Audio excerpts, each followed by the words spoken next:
Hello. তো আজ আমি নিয়ে চলে এসেছি চিকেন রেসিপি। তো চিকেন তোমরা অনেকে অনেক রকমভাবে করো, আমি কিভাবে করি সেটাই আজকে তোমাদের দেখাবো।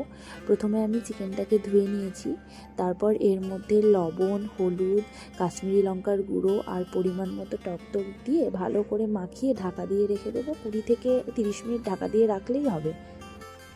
এখানে আমি আমার প্রসেসটা বললাম, আমি এভাবেই চিকেনটা বেশিরভাগ করে থাকি। তো আমার এইভাবেই ভালো লাগে। আর অনেক রকমভাবেই করা যায়, তোমরা হয়তো বলবে যে না দিদি এটা এরকম হতো, ওটা ওরকম হতো। তো আমার কিছু তাতে যায় আসে না, আমি আমার মতো আমার প্রসেসে দেখালাম।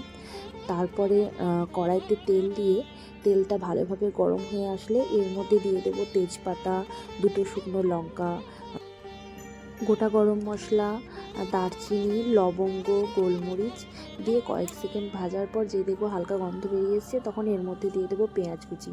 তো পেঁয়াজ কুচি দেওয়ার পর পেঁয়াজ কুচিটা ভালোভাবে ভাজতে হবে যতক্ষণ না হালকা বাদামি রঙের হয়ে আসছে। যে দেখবো পেঁয়াজটা ভাজা হয়ে গেছে, এর মধ্যে দিয়ে দেবো আদা, গোটা জিরে, রসুন আর কাঁচা লঙ্কার একটা পেস্ট করে রেখেছিলাম সেটাই দেবো। আর তার সঙ্গে দুটো গোটা রসুন, টমেটো আর চেরা কাঁচা লঙ্কা। আর গোটা রসুন খেতে তোমাদের কার কার ভালো লাগে জানি না, আমার তো ভীষণ ভালো লাগে গোটা রসুন, ওই জন্য আমি দিয়েছি। আর তারপর দেবো এর মধ্যে হলুদ গুঁড়ো, লবণ আর কাশ্মীরি লঙ্কার গুঁড়ো, সেটা পরিমাণ মতো অল্পই দেবো, তার কারণ আগে আমি দিয়েছিলাম ম্যারিনেট করার সময়।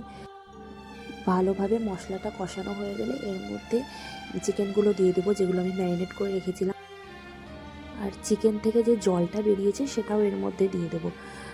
তারপর ভালোভাবে ঢাকা দিয়ে কষতে দেবো কিছুক্ষণ না, মোটামুটি অনেকক্ষণই কষতে হবে যতক্ষণ না তেলটা বেরিয়ে আসছে।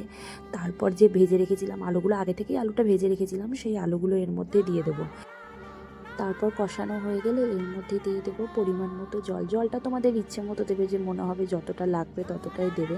আমি খুব একটা ঝোল করিনি, আমি অল্পই জল দিলাম। তারপর ঢাকা দিয়ে রেখে দেবো।